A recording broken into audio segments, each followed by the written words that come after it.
자, 가계약. 가계약이란 말은 여러분들이 중개업을 하셨든 안 하셨든 간에 굉장히 많이 들어보셨죠. 그리고 일선에서 가장 많이 일어나는 일도 가계약이고 가장 많이 사건 사고가 터지는 것도 가계약입니다. 왜 그러냐면 계약이 아닌 가라는 들어가는 말은 좀 약해 보이죠. 그죠?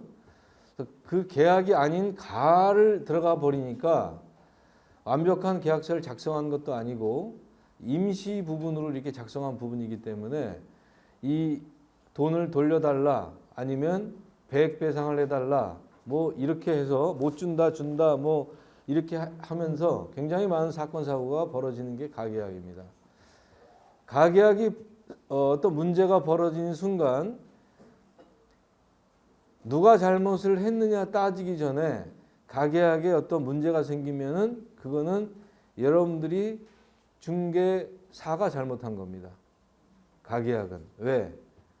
가계약을 쓸 때 좀 더 완벽하게 처리를 해놨다면 그런 불협화음을 내는 일은 없었을 것이란 말입니다. 그래서 가계약의 원인 제공은 공인중개사예요.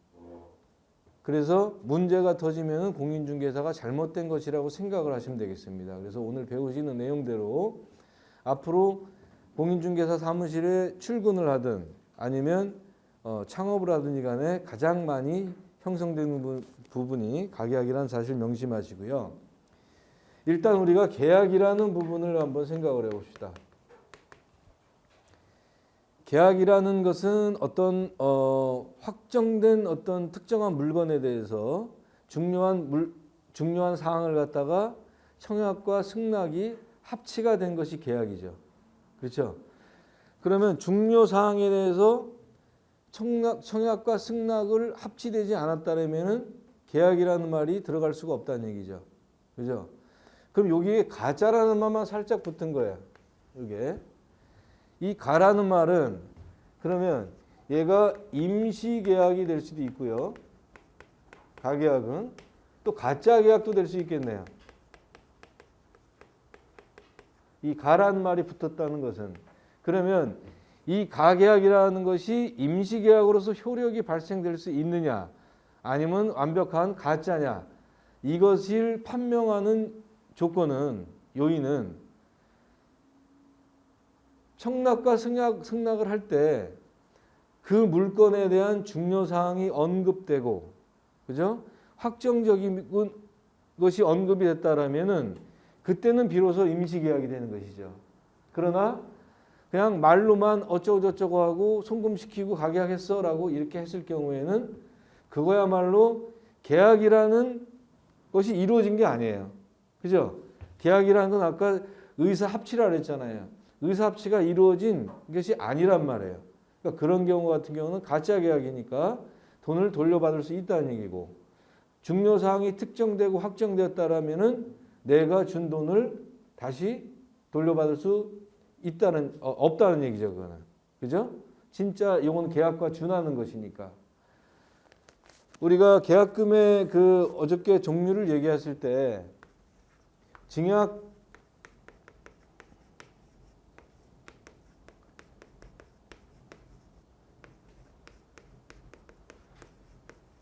이제 거기도 이제 언급이 계속 그 프린트해도 되는데요.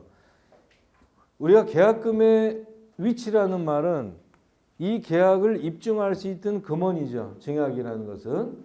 그리고 해약이라는 말은 어저께 말씀드린 대로 민법 565조항에 나오는 이행의 착수 전. 그죠? 착수 전이란 말입니다. 착수 전에 해제를 할 경우에는 매도인은 2배.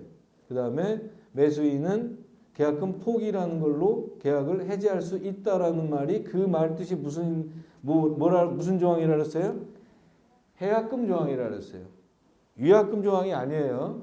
따라서 어떠한 위약의 금을 받아내려면은 565조항에 나와 있는 건 해약금 조항이기 때문에 위약금에 관한 내용을 써줘야지만 그것이 이 계약금을 기준으로 해서 이 계약금이 해약금을 기준으로 해서 위약금을 얼마나 받을 수 있다라는 의미가 된다는 얘기예요. 위약이라는 말이 존재하지 않는다면 위약금이라는 말은 없다는 의미예요. 그죠? 얘는 이것을 기준점으로 삼는 것뿐이야. 계약금이 100원이면 계약금을 기준점으로 삼는 것뿐이에요. 얘는. 그러니까 위약이라는 단어가 없으면 위약금이라는 게 존재하지 않는다 이런 얘기예요. 자, 그래서 좀 아까 말씀드린 대로 이 가계약을 했을 경우에 임시계약이 진짜 돼서 법적 효력을 받을 수 있느냐 아니면은 받을 수 없느냐는 중요사항이 특정됐다라는 말은 여러분들 교과서에 다 읽어보고 아셨겠지만 중요사항이라는 것은 물건지죠.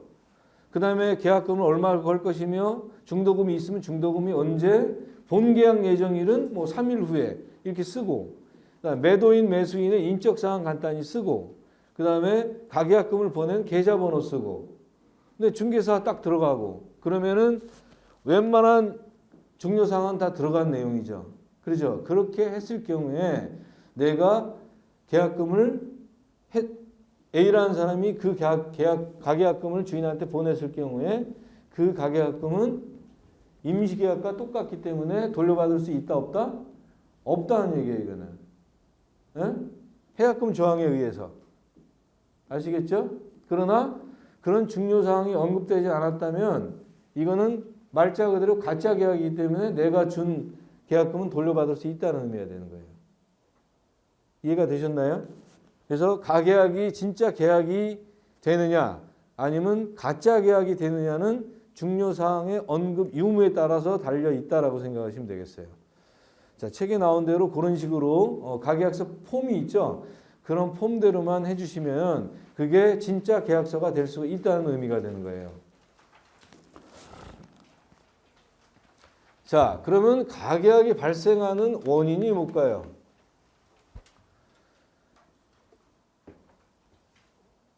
어떤 분이 물건을 내놓으면 우리 부동산에만 물건을 내놓을까요? 아니죠. 당신네 부동산만 이게 내놨어. 그리고 갑니다. 그러고 나한테는 그게 뻥치고 옆에 건너가서 또 내놓습니다. 그러니까 손님들은 그래요. 뭐 나부터도 웬만하면 물건을 많이 이렇게 내놓는 게 좋잖아요. 띄엄띄엄 이렇게. 그래서 이 물건은 나만 나와 있는 게 아니야. 그러면 내가 중개사 입장에서 이 물건을 내가 양타를 치고 싶겠죠. 빨리 뽑고 싶겠죠. 손님이 오면 급한 거야. 얘를 갖다가 집어넣어야 돼. 가계약이라도 해서 이걸 갖다가 빨리 물건을 잡아놔야 돼. 그럼 다른 부동산이 못 건드리잖아. 가계약금을 일단 집어넣었으니까. 2, 3일은 여유가 있단 말이야. 그래서 물건을 그렇게 해서 중개사가 조급한 마음으로 그렇게 잡아놓는 경우도 있고 또 하나는 계약을 하려고 하는데 주인이 지금 이 자리에 없어. 멀리 있어요. 그러면 방법이 없잖아. 이 손님을 놓치면 그 당시에 이걸 와다다다 해갖고 쓰지 않으면 여기 한번 해보시면 알겠지만 가게를 나가는 순간 내 손님 아니야. 여기서 정신을 다 뽑아가지고 그냥 쓰게 만들어야 돼. 그게 여성 그 실장들의 실력이 있느냐 없느냐는 거기서 판가름 나는 거예요. 그래서 손님이 일단 들어오면 잡고 안 내보내는 실장들이 있는 반면에 대충 하고 이거 아니구나 그러고 그냥 내버려둔 실장이 있어요. 그 부동산 문 밖을 딱 나가는 순간 그 손님 내 손님 아니야. 옆 부동산 손님한테 뺏기는 거야. 그래서 붙들고 늘어서는 거야. 그 물건 없어도 다른 데 전화해가지고 이런 물건 있어요. 끝까지 물고 들으는 실장이 돈도 잘 벌고 칭찬받는 거야. 아주 정말 끈질긴 실장들이 좀 있어요. 자, 원인은 이제 그렇게 되는 것이고요. 그러니까 멀리 있다던가 이러면 어떻게 할 수가 없으니까 가계약금에도 쏘아서 물건을 이 손님을 놓치지 말아야 되니까 내일 와서 계약하시려면 안 된다고 그랬었죠. 그래서 오늘 계약을 하란 말이야. 일단 가계약이라도. 그래서 이제 그런 경우가 있겠고 아니면 금전적으로 오늘 계약을 하려고 하는데 터무니없게 돈이 모자라. 뭐 한 2천만 원을 걸어야 되는데 뭐 100만 원밖에 없어 지금. 근데 그럼 내일 2천만 원 갖고 오세요. 계약하세요. 이렇게 하는 순간 안 된다 그랬죠. 그럼 오늘 100일에도 거세요. 내일 와서 하면 되지 뭐. 이렇게 해서 가계약이 원인이 이렇게 되는 겁니다. 그래서 부동산 사무실에서 최고로 많이 일어날 수밖에 없는 일이 바로 가계약이라는 얘기예요. 아시겠죠?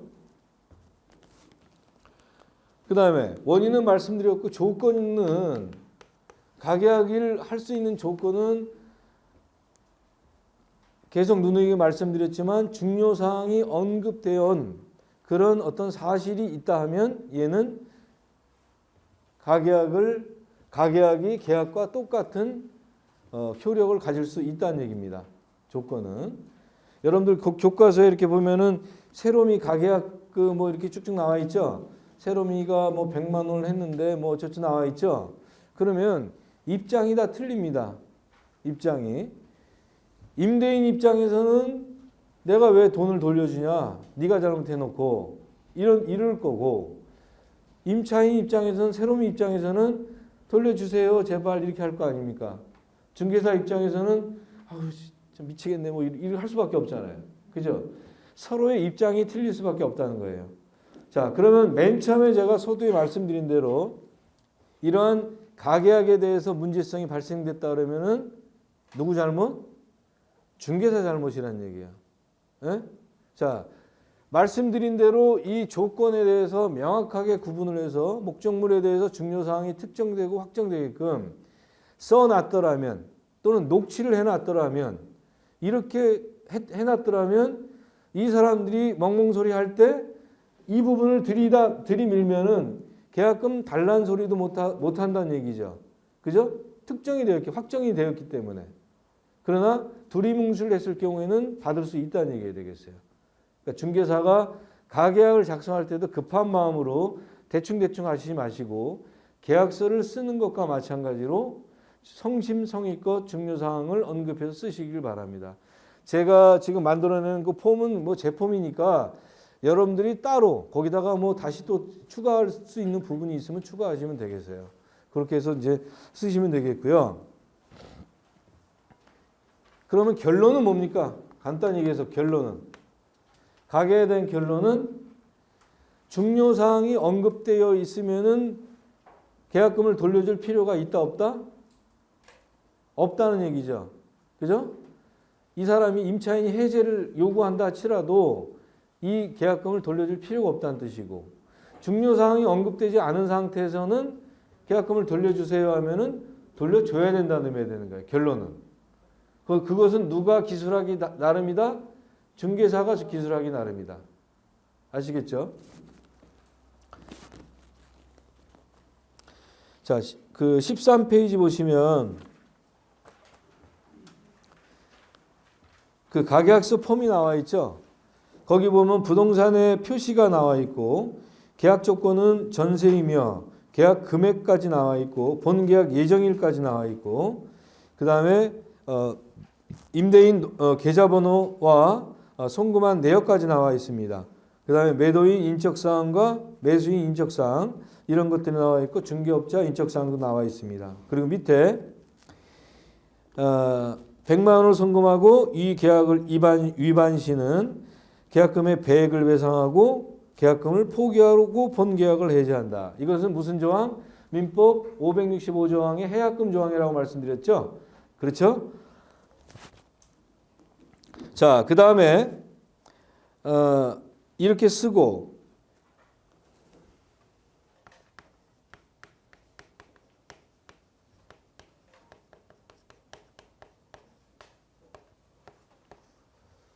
이런 경우가 있습니다. 계약서는 정상적으로 작성을 합니다.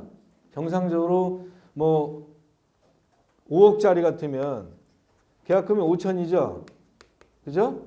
5천만 원이니까 계약서는 정상적으로 작성을 해. 근데 오늘 계약을 하려고 하다 보니까 주머니에 500만 원밖에 없어. 그러면 가계약서를 쓰는 것이 쓰지도 않고 그냥 계약서를 쓰자고 원해서 계약서를 씁니다. 그러면 특약사항에다가 밑에 특약상에다가 계약금은 5천만 원으로 그냥 쓰는 거예요. 계약금 5천만 원 쓰고 특약상에다가 계약금 5천만 원 중 오늘 500만 원을 지급하고 내일 4,500만 원을 입금하기로 한다. 이렇게 쓰면 되는 것이죠. 그죠? 자, 일부 지급을 했다는 얘기예요. 일부 지급. 그러면 그렇게 해서 500만 원을 입금시키고 계약서를 다 썼단 말이에요. 가계약서를 쓴 게 아니라 일부 지급을 한 상태에서. 그런 경우 많이 있습니다. 지금 말씀드린 대로 오늘 얼마 시키고 내일 얼마 시킨다. 이런 경우 많이 있어요. 여러분들 경험이 있을 겁니다. 그런데 오늘 매도인이 해제를 하자고 하네. 그래서 요 500만 원을 건 거를 100배상을 해서 1,000만 원을 줬다 이 말입니다. 거기 해약금 조항으로 되어 있으니까 중도금 지급 전이니까 1,000만 원을 줘야 될 거 아닙니까? 그거는 정식 계약서를 썼으니까. 그죠? 그럼 1,000만 원을 해결낼 수 있는 일이냐? 이건 아니란 얘기예요. 왜? 일부 지급을 한 것으로 되어 있지만 계약금 총액이 얼마예요? 5천만 원이죠? 이것에 대해서 2배를 줘야지만 그건 해약이 되는 거야. 일부 지급이 됐을 경우에는. 그래서 1억을 줘야지만 이 계약은 해지를 할 수 있는 것이지 500만 원 들어갔다 그러고 1,000만 원 줘가지고 해지할 수 있는 건 아니란 얘기예요. 만약에 500만 원이나 100만 원이나 이런 거 들어가서 소액이 들어갔는데 계약이 지 마음대로 해제를 할 수 있는 사건이 된다면 계약이라는 중요성이 굉장히 떨어진다는 얘기죠. 그래서 그걸 방지하기 위해서 이런 일부 지급 같은 경우에는 지급된 금액이 아닌 기재된 금액, 원래 기재된 금액의 기준으로 얘를 갖다가 100배상을 해야 된다는 얘기예요. 그렇다면 우리 공인중개사 입장에서는 이런 경우가 발생될 경우를 대비해서 특약으로 쓰면 되지 뭐 또. 특약이 생명이란 말이에요, 여러분들의. 그래서 이런 경우가 발생될 거를 대비해서 거기다 특약에다가 거기 나와 있죠. 해약을 할 경우에는 해약금은 실제 지급된 금액을 기준으로 한다. 오케이? 이렇게만 써놓으면 얼마를 주면 돼? 1,000만 원만 주면 된다는 얘기예요. 1억을 주는 것이 아니라. 이해가 되시겠어요?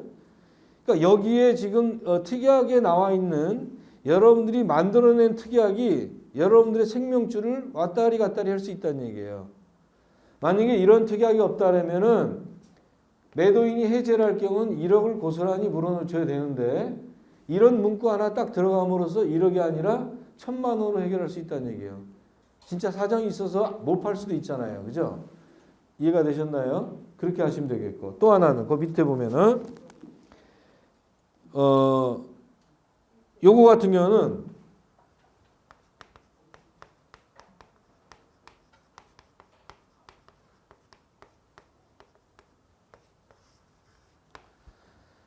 자, 오늘 계약을 합니다. 그리고 계약서를 다 썼어요. 그리고 계약금은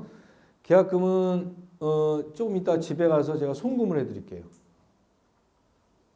아직 계약서를 받아간 것도 아니란 말이에요. 그러니까 이제 도장 다 찍고 계약금은 이제 집에 가서 바로 송금해 드릴게요. 이렇게 된 거란 말이에요. 그래서 주인도 이제 그럽시다. 뭐 집에 가서 뭐 바로 입금해 주세요. 그러고 이제 헤어졌단 말이에요. 계약금이 입금이 안 되네. 계속 지연이 되네. 자, 그럼 이 계약서 상에는 중요사항이 다 언급이 되어 있었겠죠. 그죠? 뭐든지 다 되어 있을 거 아니야. 계약서를 썼으니까. 그런데 주인이 야, 무슨 이거 계약금을 왜 송금 안 해? 야, 이거 없었던 일로 해. 그럴 수가 없다는 거예요. 계약서를 다 썼기 때문에. 다만 지금만 지연이 될 뿐이지 계약금이 입금이 안 됐을 뿐이지 이 상태로도 중요사항이 다 언급이 됐다면 매도인이 해제를 하려면 이것도 2배를 줘야 된다는 거예요. 그러면 만약에 그런 경우가 접한다면 이것도 마찬가지로 그 밑에다 뭐라고 놨습니까? 본계약은 계약금을 실제로 교부하면서 성립이 된다. 아직 계약금이 안 들어왔잖아요. 사장님 제가 집에 가서 좀 있다가 계약금 입금시킬게요. 그래요, 알았어요. 그러면 특약상에다 공인중개사가 뭐라고 쓰느냐?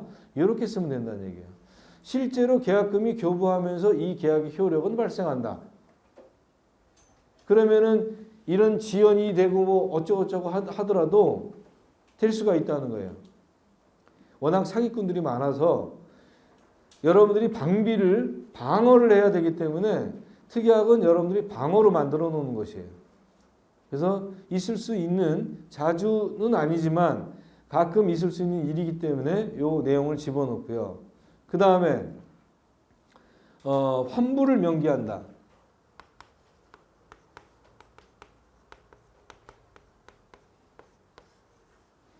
상가를 얻다 보면은 상가를 영업적인 어떤 허가가 안 나올 수도 있어요. 그럼 그 가게 못 하죠. 그죠? 그 다음에 집을 얻는데 청년 뭐 대출이 안 나온다거나 뭔 대출이 안 나와서 집을 얻지를 못하고 사지를 못하는 경우가 발생이 될 수가 있어요. 그래서 그 내용을 만일 영업허가가 안 나오거나 또는 영업허가가 안 나올 시 뭐 이 계약은 무효로 하고 계약금은 환급하기로 한다. 뭐 집 같은 경우에는 대출이 안 나올 시 이 계약은 해지하기로 하고 받은 계약금은 환불하기로 한다. 이런 내용을 좀 써놓으면 되겠죠. 그러면 아까와 같은 따블로 주고 뭐 포기하고 이런 상황이 없어지겠죠. 그래서 이런 환불 명기하는 것도 필요하고 지금 세 가지 내용을 말씀을 드렸습니다. 그래서 여기에 나와 있는 가계약서 폼은 여러분들이 잘 활용을 해서 앞으로 가계약이 있을 시에 중요사항을 다 언급을 하고 사진을 찍어 놓고 또 문자로 보내고 이런 내용으로 정리를 하면 되겠습니다. 자, 거기 지금 제가 준 프린트를 한번 보겠습니다. 이 내용은 어떤 내용이냐 하면 가계약금 500만 원을 그 매도인한테 계좌로 집어넣었어요. 근데 매도인이 변심으로 계약이 파기가 돼서 그러면 배액 상환을 해달라.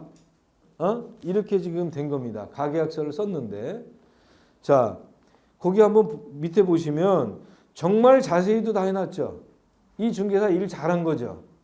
그죠? 벌써 뭐 주소, 매매대금, 뭐 일부 이렇게 줬다, 뭐 계좌번호, 계약 작성일, 잔금일 이런 것까지 다 해놨죠. 그리고 다음에 또 뭐 입금한 후에 500만 원 입금한 후에 다음에도 입금 후에 공인중개사가 쌍방에 보낸 2차 문자가 있죠. 그것까지 싹 보냈어요. 지금까지 배운 가계약서 작성으로서는 완벽하게 잘 한 거예요.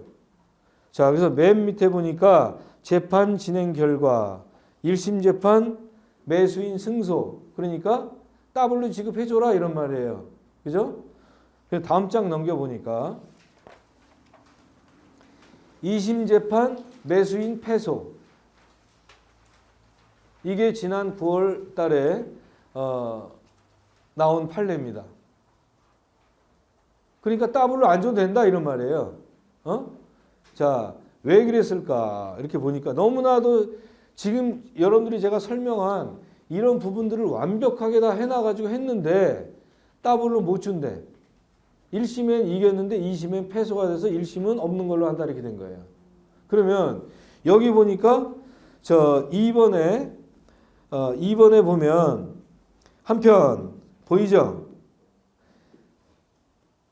민법 560조 1항에 대한 해약금의 성질을 가지지만 가계약금이 당연히 해약금의 성질을 가지는 것으로 해석할 수 없다.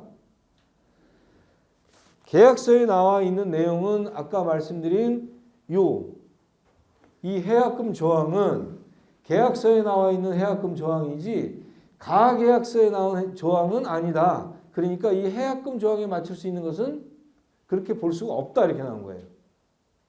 이 문구도 이해되시죠? 그 다음에 그 밑에 나아가 가계약금을 위약금으로 하는 특약, 즉 위약금 계약이 있을 때 하나여 그 가계약금 비로소 위약금의 성질도 함께 가진다. 자, 이 해약금의 성질로 가질 수 없을 뿐만 아니라 이것의 배액배상을 받으려면 위약을 했을 경우에 어쩌고저쩌고 하는 위약의 형태의 위약금이라는 말이 들어가야지만 그 지급된 금전을 기준으로 해서 위약금 지급을 할 수가 있다는 의미가 되는 거예요. 결론은. 그래서 여기까지의 내용은 무슨 내용이냐면 가계약은 계약에 나오는 해약금 조항에 해약금으로 볼 수가 없다 이런 말이에요. 그리고 설사 그런 게 본다 하더라도 위약금 조항이 없기 때문에 2배로 할 수 있는 위약금 조항에 그것으로 볼 수가 없다니 이 말이에요. 지금 두 가지가. 자, 그 다음에 다음 장을 좀 넘겨보시면 나머지는 자세하게 읽어보시고 제가 포인트만 설명해 드린 겁니다. 3번의 6번째 줄.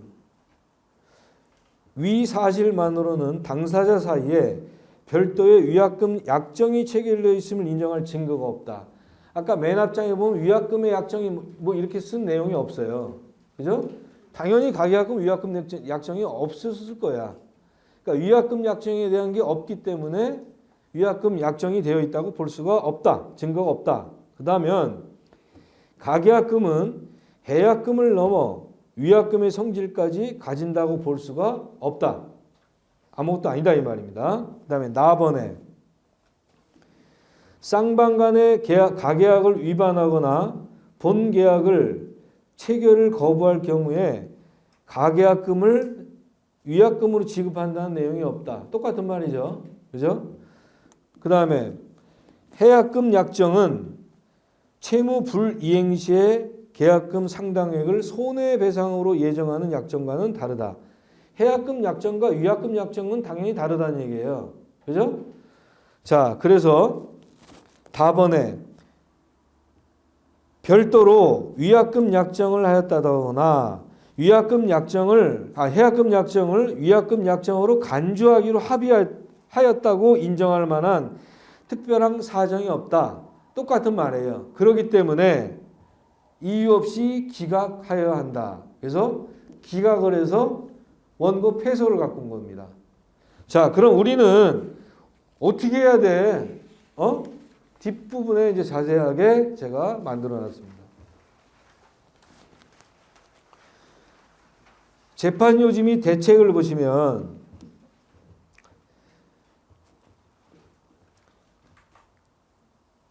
계약금의 일부도 계약금과 같은 효력을 지니므로 계약을 해지할 경우 매도인은 계약금 일부의 2배, 매수인은 계약금 일부 포기 시 계약을 해지할 수 있습니다. 라는 문구는 해약금 계약으로 볼 수 있어서 계약 불이행으로 인한 위약금을 청구할 수 없다고 판단하였 바 앞으로는 이렇게 해란 얘기입니다. 그 위에 부동산 가계약서의 7번까지는 여태까지 제가 강의한 내용이나 그런 내용과 똑같은 내용이죠. 7번까지는 그렇게 써주시고 마지막 그 부분의 특약사항에다가 뭐라 이렇게 쓰면 된다는 얘기예요. 자, 다른 약정이 없는 한 매도인은 가계약금의 배액을 상환하고 매수인은 가계약금을 포기하고 계약을 해지할 수 있고 해약금 조항을 여기다 집어넣고요. 그 다음에 가계약 체결 후 매도인 매수인 어느 한쪽이 계약을 불이행하는 경우 이 계약 불이행이 뭡니까? 위약이죠. 이게 바로 위약하는 경우죠. 말이 다 들어갔습니다. 그랬을 경우에는 이것도 가계약도 다 성립이 되고 2배로 물어줘야 되고 이런 의미가 되겠어요. 만약에 이런 상태가 안 들어가면 계약금만 돌려주고 끝. 이렇게 된다는 얘기예요. 그러니까 이 사람은 계약금을 2배를 달라고 소송을 한 거야. 소송이 1심에는 이겼는데 2심에는 패소를 했다는 얘기예요. 왜? 위약금 조항이 없다 이 말이에요. 가계약금은 결론은 가계약금은 계약서에 나와 있는 해약금 조항과 같을 수도 없고 설사 같는다 하더라도 위약금 조항이 따로 없기 때문에 이것을 더블로 달라고 하는 것은 안 된다 이런 말이야. 그래서 지금과 같은 폼으로 아까 교과서에 나온 그 폼을 쓰되 그 밑에 뭐 가계약금은 어쩌고 쓴 거 있죠. 그 내용을 요 폼으로 바꾸라는 얘기예요. 이렇게 2배 또는 계약금 포기를 할 수가 있고 만일 계약에 불이행 시에 위약금으로 이렇게 지불하기로 한다. 이렇게 써놓으면 이 판례를 갖다가 이 판례가 이제 뒤집어지는 내용이죠. 그러면 그죠? 이해되시겠나요? 결론은 그겁니다. 지금 이 내용을 집어넣으라는 얘기예요. 에? 그래서 판례를 가지고 가계약을 마무리를 했습니다.